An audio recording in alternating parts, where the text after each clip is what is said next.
اور میں سمجھتا ہوں زیادتی ہوئی ہے. مجھ سے پوچھتے میرا ٹیک یہ ہے اس پہ کہ وہ کیپٹن ہے ٹیم کا, اور کیپٹن جو ہے وہ گراؤنڈ کے اندر, فیلڈ کے اندر, he should be in control.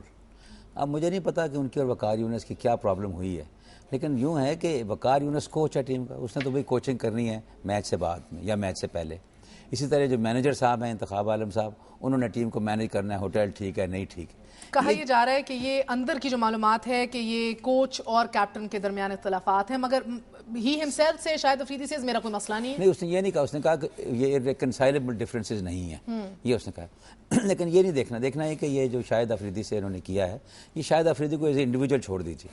یہ ہمارے یہاں کپتانوں کے ساتھ جو ایڈمنسٹریشنز ہیں وہ اس طرح کرتی ہیں, اور اس کی میں سمجھتا ہوں ایک عجیب سی وجہ یہ ہے کہ ہمارا یہاں یہ پوسٹ کلونیل اسٹیٹ تو ہے, لیکن ہمارے یہاں جو پیٹرنز ہیں نا آف سبمیشن اینڈ کنٹرول, وہ بڑے اسی طرح کے ہی ہیں. ہمارے یہاں اتھارٹی چاہتے ہیں کہ بھائی جو ہم نے کہہ دیا ہے اس کو مان لیا جائے. اب یہ اس کا جو ٹیمپرمنٹ ہے اس لڑکے کا, کبھی یہ ریٹائرمنٹ دیتا تھا, کبھی کچھ کرتا, لیکن یہ کپتان تھا پاکستان کی ٹیم کا. اور میں آپ کو بتاؤں, یہ پاکستان میں لوگوں نے ایسی خام خواہ بنا لیا ورلڈ کپ کا, یہ سیمی فائنل تک ٹیم کو لے گیا ہے. یہ اس ٹیم کو سیمی فائنل میں لے گیا جس کے متعلق کہتے تھے کہ یہ پہلے راؤنڈ میں ٹیلنٹ کے اوپر تو کوئی absolutely no doubts at all. یہ مجھے اجاز بٹ مجھے ایک بات سمجھا دیں, ان کے 3 سالہ دور میں ایز چیئرمین آپ دیکھ رہے ہیں کہ 6 کپتان بدل دیے گئے ہیں. اجاز بٹ صاحب تو اس کو ایک پرسنل فیفڈم سمجھتے ہیں. No because what I don't understand Gul صاحب, مجھے یہ بات سمجھا دیجئے, کیونکہ میری جن لوگوں سے باتیں ہو رہی تھی وہ کہہ رہے تھے پیار محبت سے سمجھا دیا جائے گا, افریدی واپس آئے گا, ہاں ہم لوگ کر لیں گے حل. اس نے شو کاز نوٹس بھی بھیج دیا چیئرمین صاحب نے, افریدی کو بالکل ایکسپٹ بھی کر لیا ریزگنیشن. ہاں ٹھیک ہے, اس لیے کہ انہوں نے پہلے فیصلہ کر رکھا تھا کہ اس کو نکالنا ہی نکالنا ہے. دیکھیں وہ سیریز جیت رہا ہے وہاں پر ویسٹ انڈیز کے خلاف, اور آپ اس کو نکال رہے ہیں. لیکن ایک اور بات بھی ہے, بجائے اس کے کہ وہ اس کو ایگزامن کریں کہ جو رفٹ ٹیم کے اندر ہے, جو گروپ بازی ہو رہی ہے اور کپتان کا ساتھ دیتے, انہوں نے اٹھائے کپتان کو باہر نکال دیا. یہ میرا مطلب اجاز بٹ صاحب جو ہیں جو کچھ انہوں نے پاکستان کی کرکٹ سے کر چھوڑا ہے, آئی وش کہ آپ باہر کے لوگوں کے کامنٹ سنیں. وہ لوگارتھ ہے ان کا, اس نے کیا اس روز کہا کہ اس نے کہا is a buffoon and I dread the moment when I have to shake his hand. وہ اس طرح کی باتیں پاکستان کی کرکٹ کے چیئرمین کے مظاہر لوگ کرتے ہیں. کیسے ٹکے بیٹھے ہیں؟ وہ احمد مختار صاحب کے رشتہ دار ہیں, اور آصف زرداری صاحب, جس طرح کرکٹ بورڈ اجاز بٹ صاحب کی جاگیر ہے, اسی طرح جو یہ ملک ہے یہ آصف زرداری صاحب کی ہے. وہ کہتے ہیں جب تک میں ہوں جب تک آپ رہیں گے. مجھے تو یہ بڑا مزہ لگا کہ یہ وہ میری موجودگی میں نہیں کھیلنا چاہتا, نہ کھیلے. کون نہیں کھیلنا چاہتا؟ اجاز بٹ. ہاں اجاز بٹ, وہی نا, اس لیے کہ وہ یہ سمجھتے ہیں کہ جو فلکرم ہے, جو پاکستان کا سینٹر ہے, جو پیوٹ ہے کرکٹ کا, وہ اور لڑکے نہیں ہیں. دیکھیں لڑکے امپورٹنٹ ہیں, یہ جو ٹیم ہے یہ ٹیم کے لڑکے ہیں, یہی پیسے کما کے لاتے ہیں, یہی باہر جاتے ہیں تو لوگ کراؤڈز اکٹھے ہوتے ہیں. سارا جو امپورٹنس ہے وہ تو ان لوگوں کی ہے. اجاز بٹ سمجھتے ہیں. مگر کیا بات ہے, ذوالقرنین حیدر جیسے لوگ جو ہیں وہ بتائے بغیر غائب ہو جاتے ہیں, واپس آتے ہیں, کچھ نہیں ہوتا. مگر ایک آپ کا ایسا کھلاڑی جو کارکردگی بھی دکھاتا ہے, اس کو شو کاز نوٹس دینے میں, ہے پچھلے ورلڈ کپ کے اندر, ہاں تو اس کو شو کاز نوٹس دینے میں, اس کی ریزگنیشن ایکسپٹ کرنے میں آنکھ نہیں جھپکتے. اس لیے کہ وہ طے کر چکے تھے بٹوین انتخاب عالم. میری اطلاع ہے کہ انتخاب عالم اور اجاز بٹ کے درمیان یہ طے ہو چکا تھا. اور وقار یونس دیکھیں, وقار یونس بہت بڑا پلیئر تھا, اس کے کھلاڑی ہونے میں تو کوئی شک نہیں ہے. وہ اتنا بڑا بولر تھا کہ شاید ہی ایسا کو, لیکن یہ کہ اس کو یہ ویٹو پاورز دے دی جائیں کہ کپتان جو on the field who is supposed to be in charge, ایسے نہیں ہوتا. اچھا, ابھی شاہد افریدی لنڈن میں موجود ہیں, کچھ گلہ شکوے اس حوالے سے بھی کیے جا رہے تھے کہ آئرلینڈ میں جو میچ تھا انہوں نے کہا میں نہیں کھیل سکوں گا کیونکہ میرے والد بیمار ہیں, مگر ابھی وہ لنڈن میں بیٹھے ہیں. تو اس حوالے سے بھی بڑی ریزرویشنز تھی کہ if you could make it to England. اس کو سمجھنا ایسے چاہیے تھا کہ وہ ناراض تھا, he was sulking. میں دیکھا, میں مانتا ہوں آپ کو بات, جدھر مینجمنٹ جو ہے اپنے ذاتی مفادات اور اپنی سینٹیمنٹس آگے رکھتی ہے, ہمارے پلیئرز بھی تو رکھ رہے ہیں. نہیں رکھتے ہیں, تو دیکھیں وہ بچہ ہے. میں تو سمجھتا ہوں کہ اس کو, میرا ذاتی یہ رائے ہے کہ دیکھیے اس کو انڈلج کرنا چاہیے تھا. وہ جیت کر آیا تھا, ناراض تھا, اس سے زیادتی وہ سمجھتا تھا ہوئی ہے. اجاز بٹ صاحب کو چاہیے تھا کہ وہ ایک پیرنٹل سا ایٹیٹیوڈ دریا اس کے ساتھ لگتے, نہ کہ یہ ایک اٹھا کے بار مارا, نہیں کھیلتا تو نہ کھیلے. ان کا عجیب سی ایروگنس ہے, اور مجھے سمجھ نہیں آتی وہ کس بات میں روٹڈ ہے وہ ایروگنس. اس لیے کہ تمہاری رشتہ دار وہاں ڈیفینس منسٹر ہیں, ان کو ہیں کیا اجاز بٹ صاحب؟ نہیں تو ابھی پی سی بی کا نیکسٹ جو میٹنگ ہونی ہے اس میں محسن خان صاحب کے بھی بڑے ریزرویشنز ہیں, وہ بھی سامنے کھل کے آئیں گے. مگر مجھے یہ بات, محسن خان ایک بڑا سلجھا ہوا جینٹلمین ہے, ایبسولوٹلی, وہ ایسا نہیں ہے. مجھے یہ سمجھا دیجئے کہ اب جو ٹیم, ویٹ نہیں کرنا چاہیے تھا کہ ٹیم واپس آتی, ان کو سب کو بٹھایا جاتا, افریدی کو بھی واپس بلایا جاتا, ریزولو کیے جاتے میٹرز. نہیں, بہتر تو بہت کچھ تھا, لیکن انہوں نے تو کر دیا. انہوں نے تو افریدی کو ایسے نکالا ہے جس طرح مکھن سے بال کو نکال کے باہر پھینک دیتے ہیں. ایک وقت وہ ہمارا بوم افریدی ہے, آؤٹ اسٹینڈنگ پلیئر ہے, سب کچھ ہے. پھر اس کی دیکھیں بڑا پن ہے میں سمجھتا ہوں. اس نے کئی دفعہ کہا کہ میں ٹیسٹ کرکٹ نہیں کھیلتا. اس نے جب محسوس کیا کہ میں نہیں اس قابل تو اس نے چھوڑ دی. کون چھوڑتا ہے ٹیسٹ کرکٹ؟ میں ایک اور آپ کو بات بتاؤں, اگر کوئی لڑکا اسکروپلسلی آنیسٹ ہے, I have information about this in this whole Pakistan squad, تو وہ شاہد افریدی ہے. بہت بہت شکریہ آپ کا آفتاب گل صاحب. شاید یہ کہنا غلط نہ ہوگا کہ پاکستان دنیا کا شاید وہ واحد ملک ہے کہ جس کے ادارے لوگوں کی منمانیوں پر چلتے ہیں اور اداروں کے سربراہان اپنے یار دوست لگائے جاتے ہیں. اور ایسا ہی ایک کیس جس طرح آپ نے سنا اعجاز بٹ صاحب کا بھی ہے کہ جو پاکستان کرکٹ بورڈ کے چیئرمین ہیں اور ان کا میرٹ صرف اتنا ہے انفارچونیٹلی کہ وہ صدر پاکستان کے قریبی دوست وزیر دفاع جناب چودھری احمد مختار کے رشتہ دار ہونے کے ساتھ ساتھ ان کے قریبی دوست بھی ہیں. آج کے لیے اتنا ہی. لکھنا نہ بھولیے گا crossfire@dunianews.tv. Till I see you all again. اپنا خیال رکھیے گا. خدا حافظ.